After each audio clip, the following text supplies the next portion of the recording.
जीवन का दर्पण। एक दिन जब ऑफिस में सभी कर्मचारी ऑफिस पहुंचे तो उन्हें दरवाजे पर एक पर्ची चिपकी हुई मिली। उस पर लिखा था, कल उस इंसान की मौत हो गई जो कंपनी में आपकी प्रगति में बाधक था। उसे श्रद्धांजलि देने के लिए सेमिनार हॉल में एक सभा आयोजित की गई है। ठीक 11 बजे श्रद्धांजलि सभा में सबका उपस्थित होना अपेक्षित है। अपने एक सहकर्मी की मौत की खबर पढ़कर पहले तो सभी दुखी हुए, लेकिन कुछ देर बाद उन सब में से एक जिज्ञासा उत्पन्न होने लगी कि आखिर वह कौन था जो उनकी और कंपनी की प्रगति में बाधा था। 11 बजे सेमिनार हॉल में कर्मचारियों का आना प्रारंभ हो गया। धीरे धीरे वहाँ इतनी भीड़ जमा हो गई कि उसे नियंत्रित करने के लिए सिक्योरिटी गार्ड की व्यवस्था करनी पड़ी।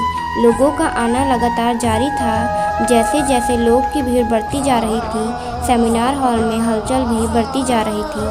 सबके दिमाग में बस यही चल रहा था, आखिर वो कौन था जो कंपनी में मेरी प्रगति पर लगाम लगाने पर तुला हुआ था।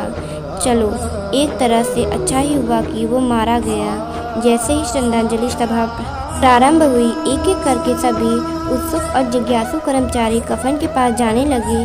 करीब पहुंचकर जैसे ही वे कफन के अंदर झांकते, उनका चेहरा फक पड़ जाता, मानो उन्हें सदमा सा लग गया हो। उस कफन के अंदर एक दर्पण रखा हुआ था। जो भी उसमें झांक कर देखता, उसे उसमें अपना ही अक्ष नजर आता। उस दर्पण पर एक पर्ची थी, चिपकी हुई थी, जिस पर कुछ ऐसा लिखा था, जो सबकी आत्मा को झकझोर रहा है। केवल एक ही इंसान आपकी प्रगति में बाधक है और वो आप खुद हैं। आप ही वो इंसान हैं जो अपने जीवन में क्रांति उत्पन्न कर सकते हैं। आप ही वो इंसान हैं जो अपनी खुशी, अपनी समझ, अपनी सफलता को प्रभावित कर सकते हैं। आप ही वो इंसान हैं जो अपनी खुद की मदद कर सकते हैं। आपका जीवन नहीं बदलता, आपका बॉस बदल जाता है, आपका जीवन नहीं बदलता। जब आपके दोस्त बदल जाते हैं, आपका जीवन नहीं बदलता।